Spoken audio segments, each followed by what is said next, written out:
श्रीराम समर्थ. समर्थांनी एक सुंदर असा बोध आपल्यासाठी प्राप्त करून दिलेला आहे.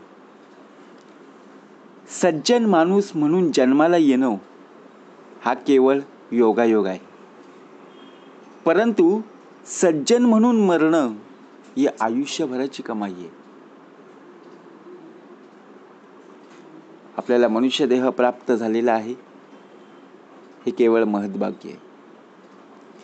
आणि या कलियुगामध्ये आपल्याला जो जन्म प्राप्त झालेला आहे, या जन्मामध्ये प्रत्यक्ष भगवंताची भेट, प्रत्यक्ष भगवंताचं स्मरण आपल्या मुखामध्ये आहे.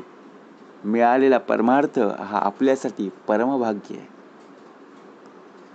सज्जन माणूस कसा ओळखायचा, सज्जन माणूस कसं ज्याप्रमाणे वागत असतो, प्रत्यक्षपणे एखादा मनुष्य चांगली विचार, वाईट विचार आणि त्याचप्रमाणे जन्माला येताना कोणीही शिकून आलेला नाही, बरोबर की नाही? पण प्रत्यक्ष जर पाहायला गेलो, सज्जन माणूस ओळखायचा कसा? मनुष्य म्हणून जन्म घेणं ही एक भाग्य किंवा योगायोग आहे, परंतु सज्जन माणूस म्हणून जगणं आणि मरणं ही सर्वात मोठी कमाई आहे. आता सज्जन माणूस म्हणून जन्म घेणं हे केवळ नशीब आहे. नशीब केव्हा आपलं चमकतं? कधी चमकायला लागतं? ज्यावेळी आपले कर्म उत्तमाचे असतील तेव्हाच. जेव्हा आपण चांगलं एखादं कार्य करू, त्या कर्माची आपल्याला मिळालेली पोचपावती. जर आपण वाईट कार्य केलं, वाईट काम केलं, तर आपल्याला लोक सज्जन म्हणतील का, चांगलं म्हणतील का? नाही. जसं आकाशामध्ये सूर्य आहे, आता सूर्याच्या बाजूला बघा, चांदण्या आपल्याला लुकलुकताना दिसतात का, चमकताना दिसतात का? नाहीये.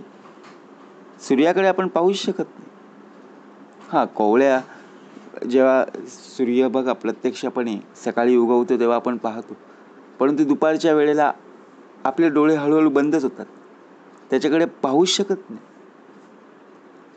बरोबर की नाही? म्हणजेच संध्याकाळच्या वेळेला बघा, रात्रीच्या वेळेला जेव्हा आकाशात चंद्र असतो आणि त्याच चंद्राच्या बाजूला असणाऱ्या चांदण्या लुकलुकताना चमकताना आपल्याला पाहायला मिळतात. जी जवळची आहे ती जास्त चमकते. असं का? म्हणजे त्या चांदणीचं जास्त महत्त्व, त्या चांदणीला सर्वात जास्त सामर्थ्य आणि त्या चांदणीचं सर्वात मोठं महत्भाग्य नशीब आहे. आपण कोणत्या परिस्थितीत जन्मलो होय ते आपल्या हातात नसतं. आता विचार कर, आपला देह जेव्हा जन्माला आला तेव्हा आपण गरीब परिस्थितीत का श्रीमंत परिस्थितीत, गरीब घराण्यात जन्माला आलो का श्रीमंती घराण्यात जन्माला आलो? जर पाहायला गेलो ना, गरीब घराण्याचं घराणं असो किंवा श्रीमंतीचं घराणं असो, परंतु जेव्हा आपण चांगल्या प्रकारे कार्य करू, जेव्हा आपण प्रत्यक्षपणे एखादं कार्य करत असताना त्या कार्याचं फळ आपल्याला जेव्हा प्राप्त होईल, तेव्हा बघा, परिस्थिती कोणतीही असो, श्रीमंतीची असो किंवा गरिबीची असो, परंतु ज्याप्रमाणे ते आपल्या हातात नाही हो. आपण कोणत्या घराण्यात जन्माला येऊ, जर चांगलं कार्य केलं तर नक्कीच बघा, कारण पुनर्जन्म तर नाहीये. कारण भाग समर्थांनी कसा दिलेला आहे, 84 लक्ष योनी फिरून आल्यानंतर हा जो नरदेह प्राप्त झालेला आहे, पुनरपी संसारा येणे नाही. सज्जन माणूस म्हणून मरण समर्थांनी श्लोक प्राप्त करून दिला. कोणासाठी दिला? पशुपक्ष्यांसाठी का हो? प्राण्यांसाठी नाही. अहो, ते सुद्धा बघा प्रत्यक्षपणे त्यांना शिकवण न देता पशुपक्षी गुणवंत त्यास कृपा करीती समर्थ. मनुष्य देहाला शिकवण असून सुद्धा, मनुष्य देहाला बघा प्रत्यक्षपणे सांगून सुद्धा ऐकत नाही. आता सज्जन माणूस म्हणून कसं ओळखायचं आणि कशा प्रकारे बघा त्याचं मरण.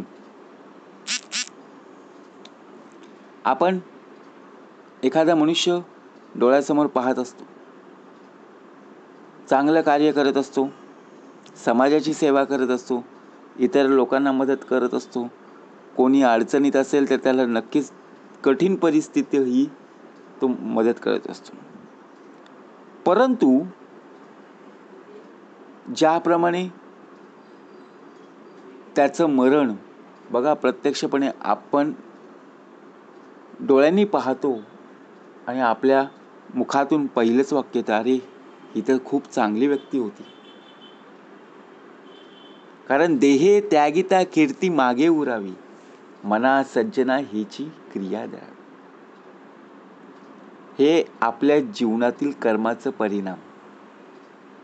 जर आपण वाईट कार्य केलं तर नक्कीच वाईट मिळेल, परंतु जेव्हा आपण चांगलं कार्य करू ना तर नक्कीच चांगल्या प्रकारे काम मिळाल्याशिवाय राहणार नाही.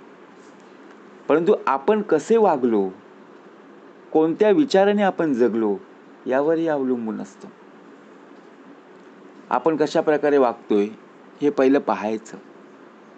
आपल्या डोक्यामध्ये कोणत्या प्रकारचे विचार येत आहेत. आपण विचाराने जगतो. आपला देह संपूर्णपणे विचाराने जगत असतो. परंतु सज्जन माणूस म्हणून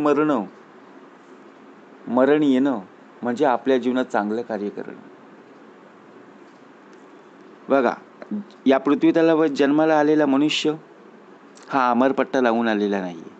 एक ना एक दिवस त्याला जाणं आहे. परंतु सज्जन माणूस म्हणून मरून जाणं ह्यात मोठं बघा प्रत्यक्षपणे महत्भागी. कारण आपल्या जीवनात चांगलं कार्य करणं आणि चांगली नैतिकता बाळगणं, लोकांशी कसं आपण बोलत आहोत, आपल्यामध्ये असणारी नम्रता. ज्याप्रमाणे एखाद्या व्यक्तीने चांगलं काम केलं किंवा लोकांना मदत केली, चांगले विचार त्या व्यक्तीने ठेवले तर त्यांचं आयुष्य चांगलंच होतं आणि त्याला सज्जन माणूस म्हणून मरण प्राप्त होतं. आता एखाद्या व्यक्तीने चांगलं काम केलं तर त्याला आपण चांगलंच म्हणणार ना. त्या व्यक्तीने लोकांना मदत सुद्धा केली. परंतु या बघा प्रत्यक्षपणे जन्माचं सार्थक आपल्याला हे शिकायला मिळतं. समोरची व्यक्ती कशी आहे, त्या व्यक्तीने केलेले कर्म पाहूनच आपल्याला अनुभव सुद्धा येतो. आपण सज्जन माणूस म्हणून जगणं आणि मरणं हे आपल्या हातात आहे. जन्माला आलेलो, परंतु सज्जन माणूस म्हणून जगलं पाहिजे ना. आपल्या हातून का म्हणून वाईट कर्म घडायची, का घडवायची, असं होऊच शकत नाही ना. आणि असं व्हायलाच नाही पाहिजे.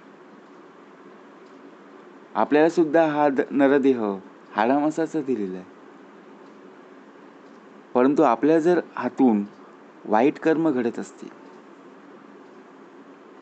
ते शेवटी काय बघा, शेवटी पापच जमा होणार आहे. आपल्याकडून एखादं वाईट गोष्ट घडली तर लोक सुद्धा आपल्यावर बोलणारी आहेत, नावं ठेवणारी आहेत. मग आपल्या जीवनात चांगली कर्म करून सज्जन माणूस म्हणून जर मरण प्राप्त झालं तर जीवनाचं सार्थकच होईल. जीवनाचं सार्थक कशात आहे हे ओळखायला पाहिजे. नुसता नरदेह प्राप्त झाला, परंतु या पृथ्वी तलावर आपण जर एखादं कार्य चांगलं केलं नाही, बघा जे कार्य करायचं होतं ते आपल्या हातून झालं नाही, मग शेवटी चुकीचं करू नका. नाही करता आलं तरी चालेल, परंतु वाईट कर्म आपल्या हातून घडता कामा नये. लोक आपल्याला नावं ठेवतील इथपर्यंत तरी आपला देह चुकता कामा नये. म्हणून भाग कसा दिलेला आहे, सज्जन माणूस म्हणून जन्माला येणं हा खरा योगायोग आहे, परंतु सज्जन म्हणून मरणं ही आयुष्यभराची कमाई आहे. जय जय रघुवीर समर्थ.